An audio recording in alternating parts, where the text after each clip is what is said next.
porque a política matou meu pai. Porque para você ser político, não dá para você ser honesto. Ela é uma engrenagem que funciona, ou você se encaixa naquela engrenagem, ou a engrenagem te esmaga. Então eu saí da Renascer por causa da política e fui pro Bola. E na época o Rina também saiu da Renascer por causa da política.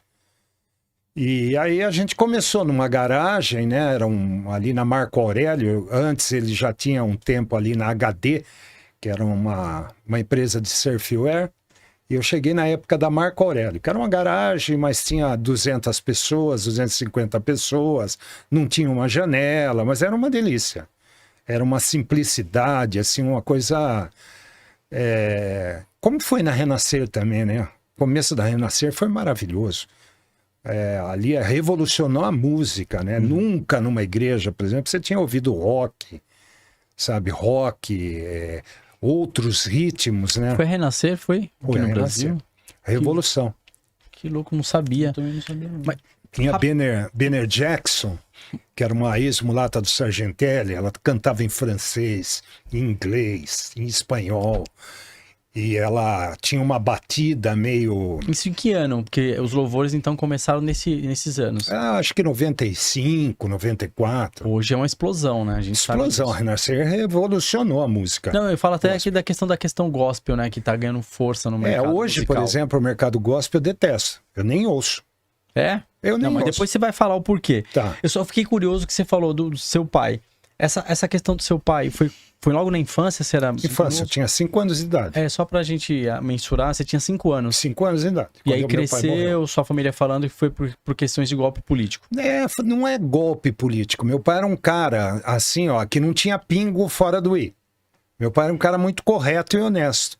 Então, quando o meu primo, né, que estava do lado dele, quando ele foi assinar o mandato, ele virou pro meu primo e falou: tô assinando minha sentença de morte. Porque ele já sabia. Então, para mim, eu cresci assim, foi a política que matou meu pai. Por ele ser honesto dentro de um sistema que não tem de honesto, não tem nada. Que loucura. Que louco, né? Cara. E aí, quando a Renascer colocou a política, meu tempo na Renascer acabou. Acabou. Aí eu fui pro Bola, fiquei até no 2008 no Bola, aí o Rina pôs a política no Bola, entendeu? Foi a gota d'água para mim. Me senti traído, falei, que é isso? Porque, assim, ele saiu da Renascer por causa da política, e o jargão dele era, se um dia colocar um político nesse púlpito, me amarre com uma camisa de força e me interne que eu fiquei louco. Todo culto ele falava isso. Aí no dia que ele colocou o Alckmin, o Vaz de Lima, Dudu Tuma lá, fez campanha, acabou o culto, cheguei para ele, vou pegar uma camisa de força e vou te internar. Ele falou, por quê? Porque você esqueceu que você sempre falou, meu? Aí ele falou, não era isso que eu falei. Não, era isso sim. Era isso sim. Eu saí da Renascer e vim aqui porque você falou que nunca ia colocar político nesse púlpito. Então ali em 2008 a gente já começou a não ter muito mais aquela conexão que a gente tinha antes, entendeu? Eu vi que você postou lá em um dos seus Instagrams, estudamos você um pouco aqui, hein? Que aí você, eu já tinha sentido isso, que tem um pastor que ele fica fazendo uma campanha política pro Pablo Marçal. E aí você coloca um trecho da Bíblia justamente por isso, né? Que isso não é a palavra. Não, você vai ler a Bíblia, por exemplo, o que a Bíblia fala? Que o nosso reino não é nesse mundo, a nossa pátria está no céu. Então, quando quiseram fazer Jesus rei, ele fugiu, entendeu? Jesus falou assim, a César o que é de César e a Deus o que é de Deus. Então, ele colocou ali um abismo entre política, Estado e religião.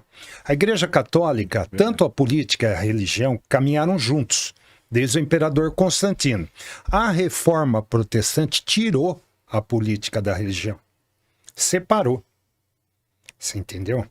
E hoje, por exemplo, os neopentecostais e pentecostais querem colocar a política de novo dentro da igreja.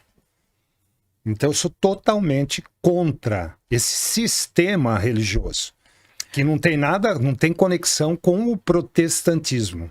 Tá, então a política dentro da igreja, você é totalmente contra. E A igreja dentro da política, dentro do governo hoje, dentro do Senado. Também sou contra. Você é contra? Isso totalmente. Pastor, É. virar político é trair Jesus. É ser um inimigo da cruz. Porque ele está trocando o chamado, o ministério dele, a vocação dele por dinheiro. Porque quem vai ser político hoje, fala para mim que não é por causa de dinheiro. Entendeu? Fala, eu tenho uma boa, sabe, uma boa ideia, intenção de fazer alguma coisa em prol dos outros. Tem um político assim? Se for fazer em prol, fica na igreja. Então Igreja. vai pra lá. Entendeu? Porque lá é a briga diferente. É diferente. Seria para ser.